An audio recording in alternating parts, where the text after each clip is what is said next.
Karen slapped teen girl at mall for laughing too loud with friends. Before we get into the story, comment below where in the world you are watching from today, and if you like this story, don't forget to subscribe. Saturday afternoons at the mall food court were always a chorus of overlapping conversations, bursts of laughter, the scrape of chairs, the beeping of registers, and the sizzle of fryer oil rising above a sea of tables filled with families and friends.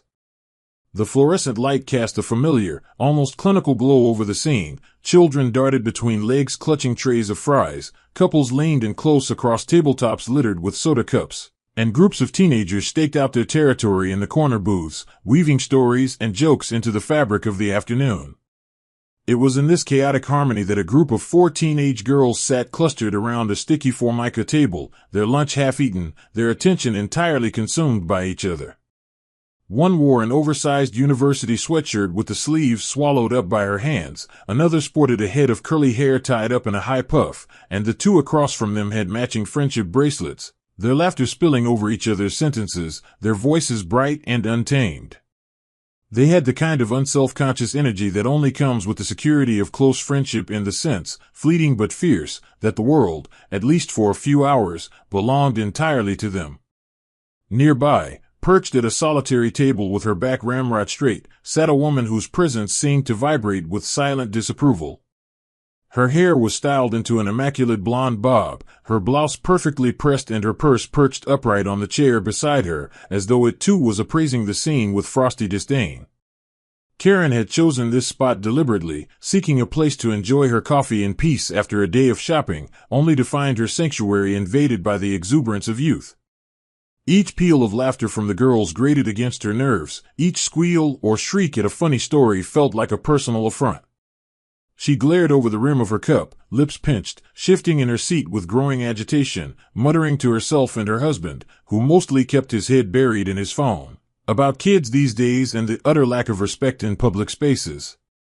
Every so often, she would sigh audibly, casting a look around for an ally in her silent campaign against noise. But the other patrons were either engrossed in their own meals or simply unwilling to be drawn into her private battle.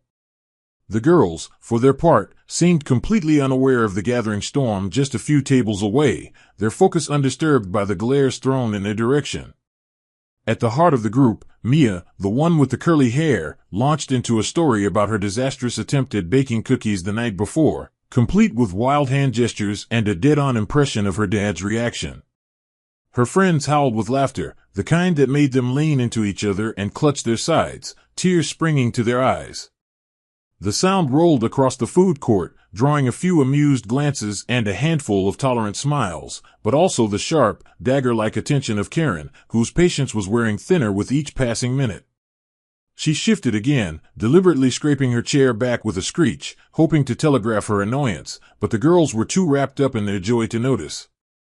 When one of them, a petite girl named Sam, spilled her soda while laughing, setting off another round of shrieks and playful accusations, Karen could stand it no longer.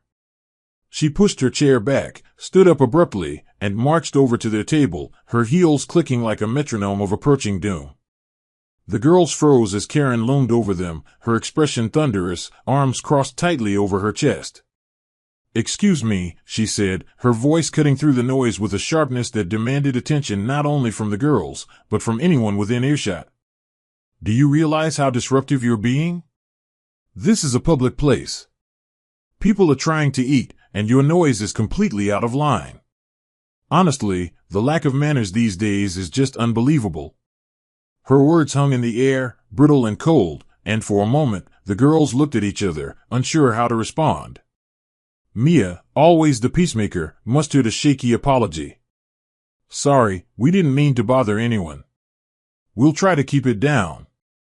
But Karen wasn't satisfied with apology. She wanted repentance, remorse, something to prove her power in a world that so often seemed to ignore her. "I should hope so," she snapped, her tone making it clear that their enjoyment was not just unwelcome, but offensive. "You should learn some respect for others. If you can't behave, maybe you shouldn't be in public at all." The words landed like a slap themselves, wiping the grins from the girls' faces and leaving behind a prickly silence.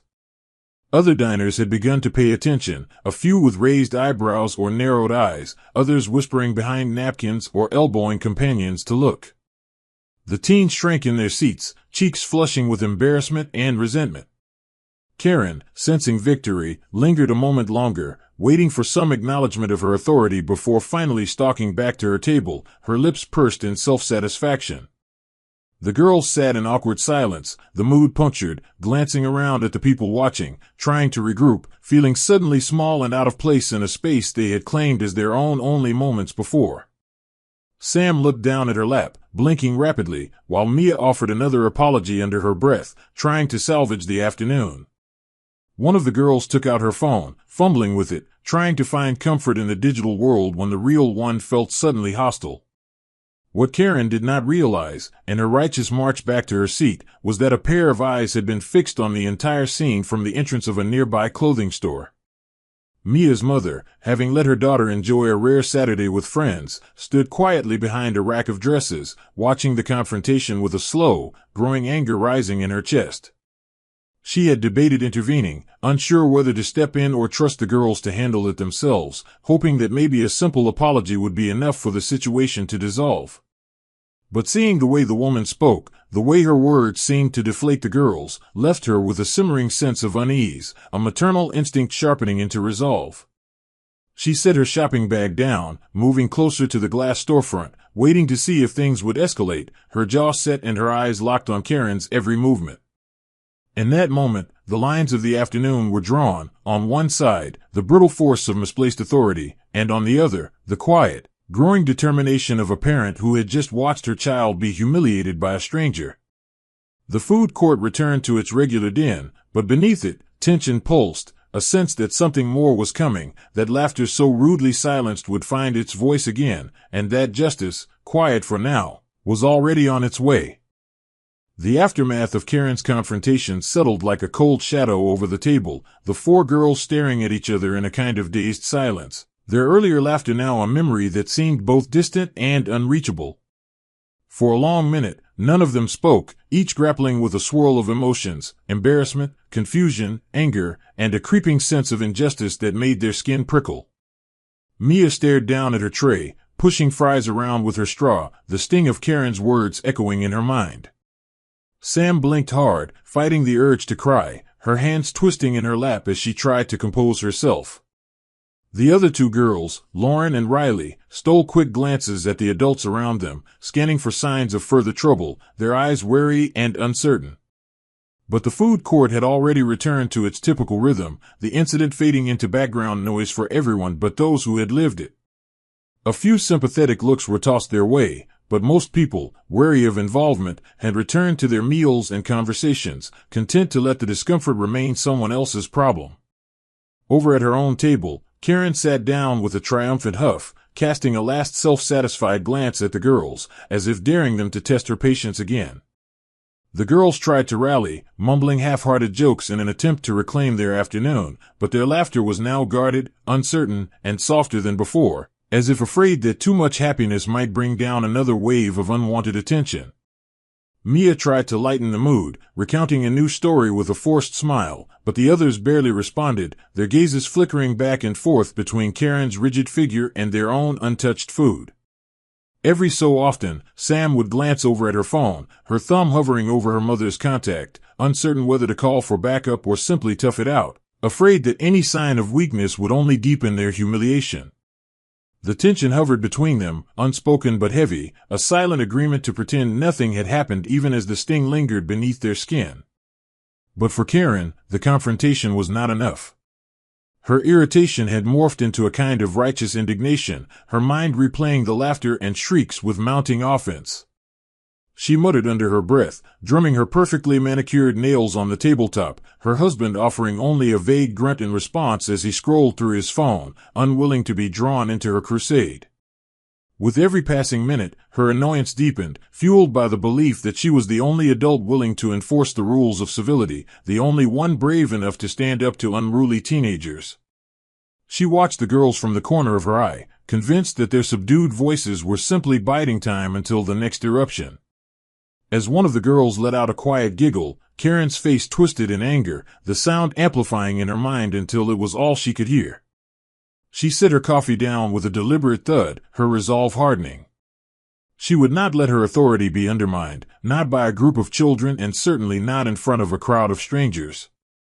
Meanwhile, Mia's mother lingered near the storefront, her arms crossed tightly, her eyes never leaving her daughter's table. She could feel the tension as keenly as if she were sitting beside them, every flicker of discomfort mirrored in her own body.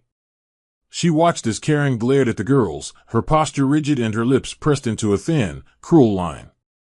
It was clear that the woman was not satisfied, that her need to assert control had only grown stronger since the first confrontation. Mia's mother weighed her options, torn between the desire to protect her daughter and the hope that the situation would diffuse without her intervention.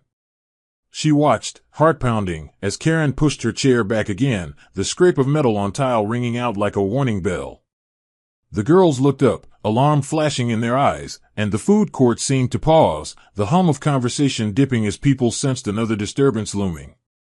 Karen strode over to the girls' table once more, her steps clipped and aggressive, her presence casting a long shadow over the group. "I thought I made myself clear," she snapped, her voice cutting through the air like glass. "You're still being disruptive.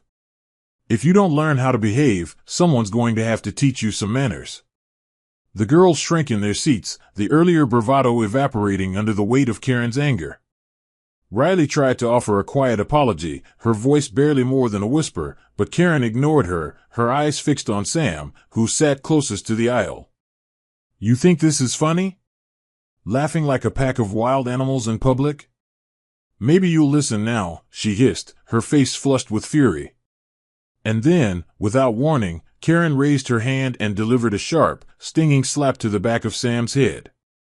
The sound was louder than anyone expected, a sickening crack that echoed across the tables and froze every nearby conversation. For a split second, the world seemed to stop, the food court silenced, the tray of fries rattling on the table, the other girls staring in shock, unable to process what they had just witnessed. Sam gasped, one hand flying to the spot where Karen's palm had landed, her eyes wide and wet with tears.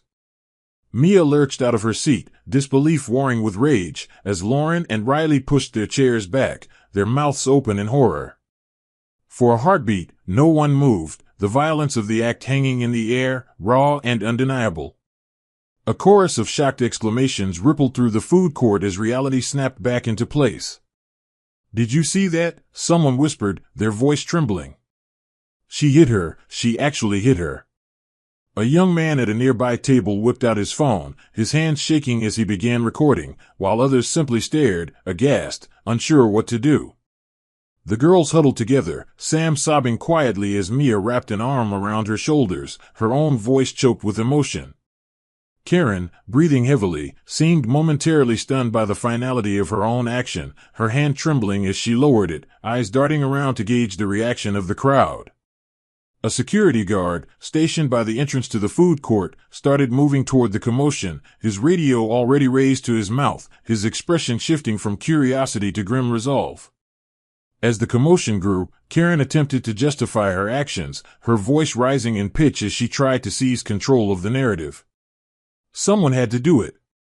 These girls are out of control, they have no respect, no one wants to hear this noise. I was just trying to teach them a lesson." But her words rang hollow in the echo of the slap, drawing only glares and murmurs of disbelief from the gathering onlookers. Sam's cries grew louder, joined by the angry whispers of her friends, the sight of their pain galvanizing the adults nearby into action. One woman stood up from her table and began berating Karen for her behavior, while a father from across the room shielded his own children from the scene, casting protective glances at the huddled girls. All the while, Mia's mother watched from the edge of the chaos, her body moving before her mind had time to catch up. She dropped her shopping bags and strode toward the scene, her face set in grim determination, each step fueled by a mother's fury and a deep, unwavering sense of justice. Her daughter's pain had called her into action, erasing any hesitation or fear. She pushed her way through the growing crowd, her gaze fixed on Karen, who stood frozen in place, suddenly aware that her sense of authority had evaporated in the wake of her own violence.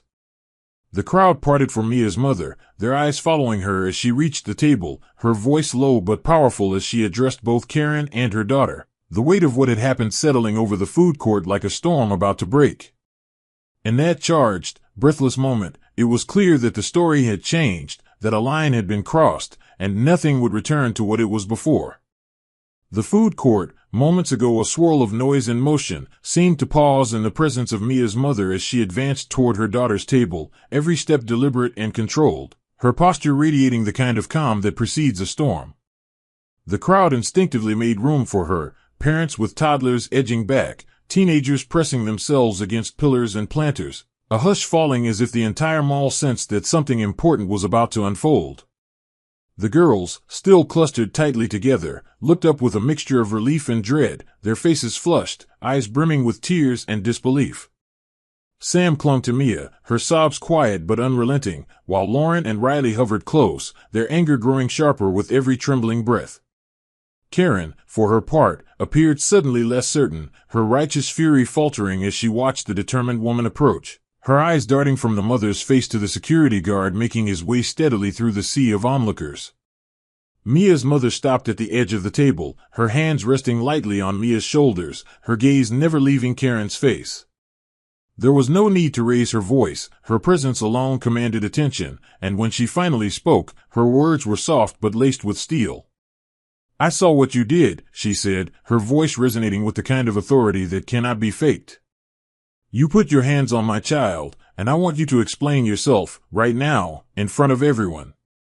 Karen, for the first time, seemed at a loss for words, her mouth opening and closing as she tried to regain her composure, her eyes flashing with a mix of defiance and embarrassment. These girls were being disruptive, Karen managed, her voice brittle as she gestured at the huddled group. They were loud, they were rude, and no one else was doing anything about it. I just needed to get their attention." Her attempt at justification sounded hollow in the expectant silence, the gathered crowd offering nothing in the way of support, their faces hard with judgment. Mia's mother listened, her jaw clenched, her breathing steady. "You slapped a child," she replied, her voice unwavering. "There is no excuse for that. I don't care how loud they were. If you had a problem, you could have talked to me, or to the mall staff, or to anyone else, but you do not get to lay a hand on someone else's child, ever. Do you understand me?" The finality of her words seemed to echo off the tiled floor, rippling through the cluster of witnesses who had gathered closer. Karen straightened, desperate to reclaim some measure of dignity, but her arguments fell flat. They were out of control, she insisted, her voice growing shrill. Someone had to teach them manners. Parents these days just let their kids run wild, and look what happens. The crowd murmured, some shaking their heads, others crossing their arms or pulling out phones to capture the confrontation, the evidence already piling up in digital form. Lauren, voice trembling, spoke up for the first time. "We weren't doing anything wrong," she said, her words directed not just at Karen, but at the surrounding adults as well. "We were just laughing. That's all. She just didn't like that we were happy." Riley nodded in agreement, her face set in fierce indignation, and the other girls rallied around Sam, forming a protective circle. Mia's mother crouched down, gathering her daughter and her friends close, checking Sam's head for any mark, her touch gentle but her resolve fierce. "You're okay," she whispered, brushing tears from Sam's cheek. "You're safe now. No one is going to hurt you again." Her words, simple as they were, sent a wave of relief through the girls, the knowledge that they were not alone anchoring them in the middle of so much chaos. The security guard arrived, his radio crackling at his hip, his expression serious as he took in the scene. He addressed Mia's mother first, asking quietly what had happened, and she relayed the incident with calm, precise detail, her voice steady and factual, leaving no room for doubt or exaggeration. Other bystanders stepped forward to confirm her account, adults who had seen the slap, teenagers who had filmed it, and a woman who offered her own phone as evidence. Karen tried once more to defend herself, her voice rising in pitch as she realized how little support she had. "This is ridiculous," she protested. "You're all taking their side just because they're kids. No one cares about how loud they were, how much they were disturbing everyone else. Why should I be the only one blamed for this? The guard, unimpressed, assured Karen that her perspective would be noted, but made it clear that striking someone, especially a child, was an offense that would not be overlooked. He separated the parties, leading Karen to one side of the food court while the mother and girls remained seated, drawing the attention of mall staff who offered water and tissues, speaking gently as they waited for police to arrive. Mia's mother took the opportunity to gather statements from witnesses, thanking each one for coming forward, the gratitude in her eyes unmistakable. A sense of solidarity began to grow among the crowd, the kind that only comes from a shared recognition of right and wrong. Strangers comforted Sam, patting her hand, offering words of support, while a nearby mother reassured her own children that what they had seen was wrong, that standing up for others was always the right thing to do. The teens, buoyed by this sudden swell of adult support, slowly regained their composure, wiping away tears, drawing strength from the affirmation that their happiness was not a crime, that their laughter belonged in the world. Mall management soon joined the growing cluster, assuring Mia's mother that the security footage would be preserved, offering apologies for what had occurred, and promising swift action. Karen, now isolated and visibly rattled, continued to protest her innocence, alternating between indignation and self-pity, her earlier sense of control unraveling as the reality of the situation became impossible to ignore. She glanced nervously at the circle of onlookers, her voice dropping to a mutter as the full weight of public scrutiny bore down upon her. The guard explained to Karen, in clear and careful language, that she would need to stay until the authorities arrived, and that her actions would have consequences, regardless of her intentions. He asked for her identification, which she produced reluctantly, her hand shaking as she handed it over. Mia's mother focused her energy on the girls, encouraging them to tell their stories to the arriving officers, reminding them that they had done nothing wrong, that they had every right to enjoy themselves in public without fear. The girls nodded, their voices gaining strength as they spoke, buoyed by the certainty of justice and the presence of so many adults willing to stand by them. Officers soon arrived, interviewing everyone in turn, gathering statements, and reviewing the footage provided by witnesses. It became abundantly clear, from every angle, that Karen's actions had crossed a line, that no level of annoyance or frustration could justify what she had done. As the police took Karen aside to ask their own questions, she pleaded for understanding, insisting that she had simply lost her temper, that she didn't mean to hurt anyone, but her explanations fell on deaf ears. The officers listened patiently, their faces impassive, then turned back to the gathered group of teens and parents, assuring them that Karen's behavior would be addressed. One of the officers knelt beside Sam, asking how she was feeling, reassuring her that she was not to blame, that she had done nothing wrong. Sam managed a faint smile, nodding as Mia's mother squeezed her shoulder, grateful that the ordeal was almost over. The crowd, having borne witness to both injustice and justice, slowly began to disperse, their conversations buzzing with the details of what they had seen, their phones buzzing with messages and video uploads, the story already moving beyond the boundaries of the mall.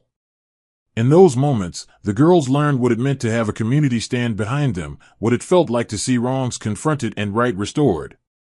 Mia's mother stood at the center of it all, quietly collecting her daughter's things, leading the girls away from the chaos and toward a place of safety, her voice a steady thread in the whirlwind, her presence a promise that no act of cruelty would go unanswered.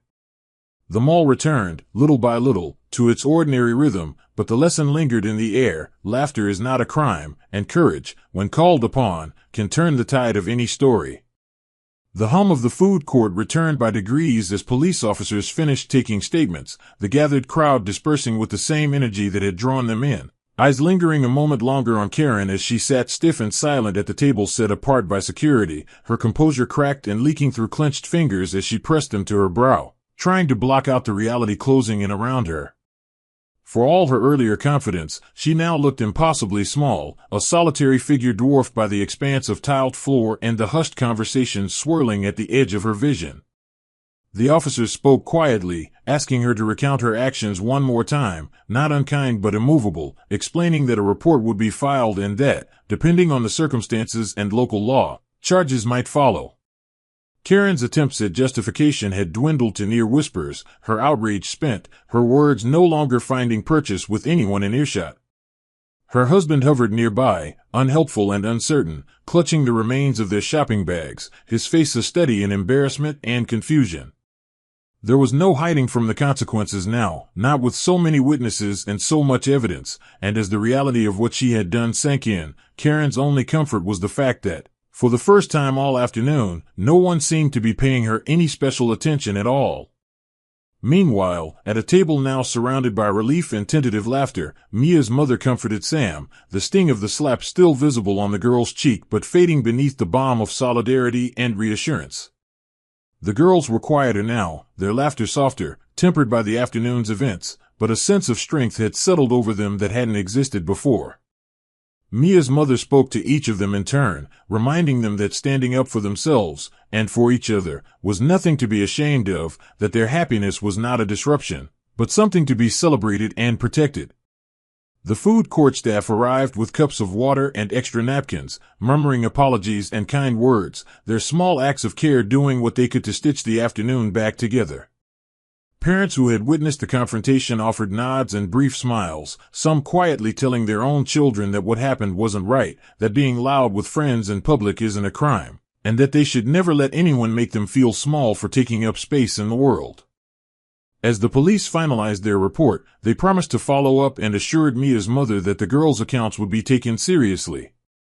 They explained the process, how the incident would be documented, how video evidence would be collected and reviewed, how charges for assault could be pressed if Sam's family chose to pursue it. Mia's mother, calm and resolute, thanked the officers and assured Sam that her family would support her in whatever she decided to do. The officers concluded their statements with one last glance at the table where Karen sat, before heading off to confer with mall management, leaving behind the sense that something meaningful had just taken place. A collective decision that public spaces belong to everyone and that decency, once tested, could still be enforced. The mall staff offered to call someone to drive the girls home, but Mia's mother shook her head, preferring to shepherd them herself, wanting to keep them close until the day's strangeness wore off. Word of the confrontation rippled outward, spreading through group texts, whispers, and social media posts, each retelling growing with the retweets and comments of people who had only witnessed it secondhand. Videos of the incident began appearing online, the grainy footage capturing not just the moment of the slap but the rising chorus of indignation and support that had followed. Some strangers condemned Karen's behavior, others praised the bystanders and especially Mia's mother for stepping in with strength and calm, and within hours, the story had traveled far beyond the boundaries of the mall. It became a local news headline, then a trending topic, and soon the images of the girls, caught mid-hug, or standing with trembling but unbroken smiles, became symbols of both vulnerability and resilience in a world often quick to judge and slow to care. For Mia and her friends, the afternoon left a mark that would take time to fade, but it also knit them closer together, sealing their friendship with the knowledge that even in the face of humiliation and hurt, they were never alone. The drive home was quiet at first, the girls absorbing the events in fragments, talking over each other in soft voices, reliving the worst parts but also the moments when strangers stepped in and kindness took the place of fear. Sam, cheeks still damp, thanked Mia's mother in a trembling voice, and the car filled with a kind of fragile gratitude. By the time they arrived home, the story had started to shift in their memories, the pain not erased but buffered by the sense of justice and the safety that had ultimately prevailed. Karen, meanwhile, faced her own aftermath. The ban from the mall was swift and non-negotiable, her name and image flagged to security, her actions cited as a warning to anyone who might think that authority grants license to harm. Her family, caught in the storm of public shame, retreated from the spotlight, forced to confront the reality that anger and entitlement could no longer pass unnoticed in a world where everyone is watching. Everyone has a camera, and justice, when it comes, is often collective. For days, Karen's name floated through news stories and message boards, debated by strangers, dissected by commentators, until eventually the story faded into the background of the endless news cycle. But for those who had lived it, who had seen it unfold, the lessons remained vivid, imprinted on afternoons spent laughing in public spaces, reminders that some lines must never be crossed. Mia's mother, reflecting on the day as the evening settled in, felt a fierce pride in her daughter and her friends, and their ability to hold on to each other when the world tried to diminish them, and in her own decision to step forward, to make her voice heard when it mattered most.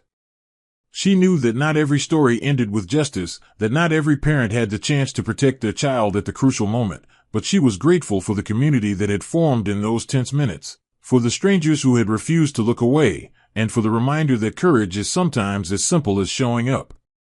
The mall would open again the next morning, its food court once more a patchwork of laughter and clatter, the story of that Saturday destined to linger as a quiet warning, a whispered promise that in a world of noise and chaos, kindness and accountability can still win the day. In the weeks that followed, Mia and her friends began to laugh a little louder again, their joy no longer weighed down by the memory of a single moment of cruelty. They knew, in a way they hadn't before, that their voices mattered, that happiness is a kind of defiance, and that standing together, whether in laughter or in outrage, can turn even the darkest moment toward hope. The mall remained what it always had been, a place of gathering, of growing up, of the small dramas and triumphs that shape us. But for one group of friends and the people who had stood beside them, it had become something more, a reminder that the world could change, even if only for an afternoon, when ordinary people refused to let the worst among us have the final say.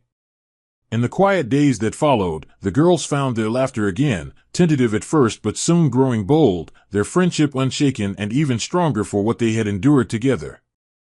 News of the incident gradually faded, but the lessons lingered, and every sideways smile exchanged across a lunch table, and every parent who kept a closer eye and chose to step up, and every stranger who remembered that silence is never the answer when harm is done in public. Karen's name became just a warning, a fleeting reference in the mall's memory, while for Mia, Sam, Lauren, and Riley, the food court became a place reclaimed, not just by their voices, but by the quiet courage that comes from knowing you stood up, spoke out, and refused to let someone else's anger write the ending to your story.